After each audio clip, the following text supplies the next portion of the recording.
growth merupakan sebuah perubahan atau transformasi positif yang dialami oleh seseorang setelah berjuang menghadapi trauma. Kondisi ini ditandai dengan kualitas diri atau kondisi yang jauh lebih baik dibandingkan sebelum mengalami trauma. Dalam post-traumatic growth, ada beberapa tokoh. Yang pertama, ada Tadesse dan Calhoun.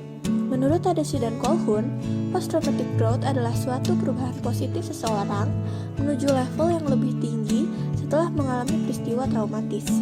Mereka juga menjelaskan bahwa post-traumatic growth adalah perjuangan yang dialami individu dalam menerima kenyataan baru setelah trauma, yang mana hal ini sangat penting dalam menentukan sejauh mana batas-batas terjadinya post-traumatic growth. Selanjutnya ada Jennifer Bullman. Beliau menjelaskan bahwa peristiwa traumatis menggerakkan perubahan melalui pemecahan dan pembangunan ulang asumsi. Individu berusaha untuk memahami peristiwa traumatis yang dialaminya dan reaksi dari hidup adalah penting untuk menyelesaikan traumanya. Namun, pada kondisi ini, individu bukan hanya kembali ke sedia kala.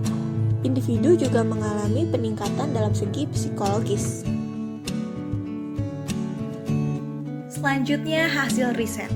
Riset ini berjudul Post-Traumatic Growth, Korban Kekerasan pada Anak dan Remaja, studi di kota Samarinda. Penelitian ini bertujuan untuk menguji apakah terdapat pengaruh post-traumatic growth pada anak dan remaja yang mengalami kekerasan. Penelitian ini merupakan penelitian pendahuluan dan masih dalam proses penelitian lanjutan di lapangan. Penelitian awal ini hanya berhasil menemukan 1 individu saja dari 13 individu yang berusia dewasa awal dan pernah mengalami kekerasan di usia anak dan remaja. Subjek pernah mengalami kekerasan seksual yang dilakukan oleh ayah kandungnya saat kelas 1 SMP. Menurut Calhoun dan Tadesse pada tahun 1999, an increased sense of personal strength merupakan salah satu faktor penting untuk membentuk post-traumatic growth. Individu yang memiliki karakteristik pribadi yang kuat mampu untuk bangkit setelah mengalami masa berat dalam hidupnya.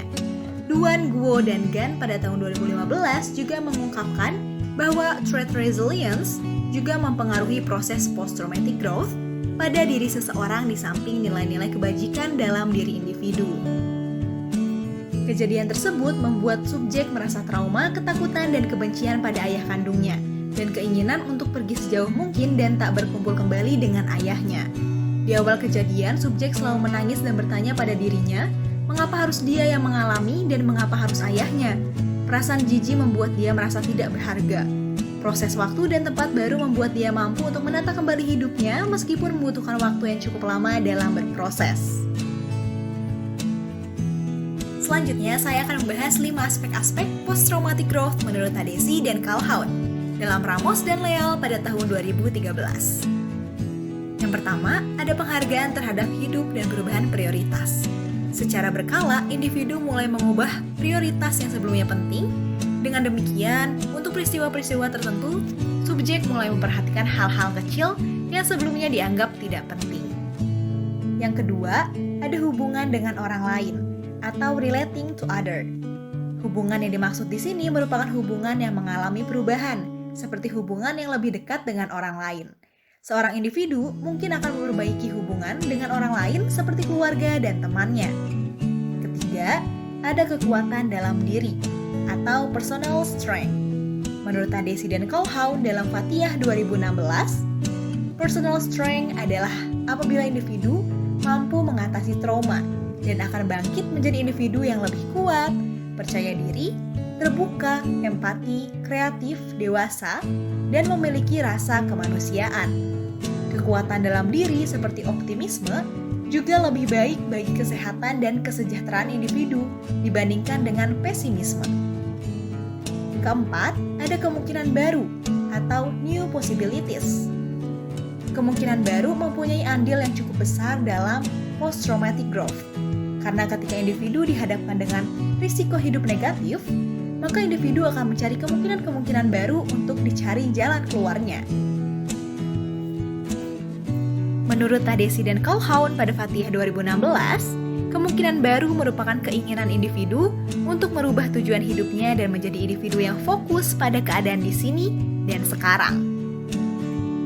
Last but not least, itu perkembangan keyakinan atau spiritual development. Perkembangan keyakinan ini sebagai hasil dari kekuatan individu dalam melakukan perlawanan dengan kondisi stres dan pengalaman trauma korban. Hal itu terwujud dalam beberapa cara, yaitu membuka pertanyaan religius atau persepsi mengenai pertumbuhan religius atau hal-hal spiritual. Selanjutnya ada faktor-faktor yang mempengaruhi post-traumatic growth. Terdapat 10 faktor, yaitu tekanan, karakteristik kepribadian, karakteristik lingkungan, pengungkapan emosional, strategi coping, dukungan sosial, pandangan terhadap dunia, gaya perenungan, spiritual atau religius, dan optimisme. Adapun tips dan trik untuk menghadapi post-traumatic growth ini. Yang pertama, sadari bahwa reaksi ini wajar dan normal. Yang kedua, hadapi reaksi yang muncul. Yang ketiga, mencari dukungan. Yang keempat, aktif berpartisipasi dalam kelompok dengan keadaan yang sama. Yang kelima, coping secara spiritual. Dan yang terakhir, mencari bantuan secara profesional. Berikutnya, ada poster yang dibuat oleh kelompok kami. Dalam poster ini, kita membahas berbagai hal mengenai post-traumatic growth, mulai dari definisi hingga tips and tricks dan keuntungan dari post-traumatic growth ini.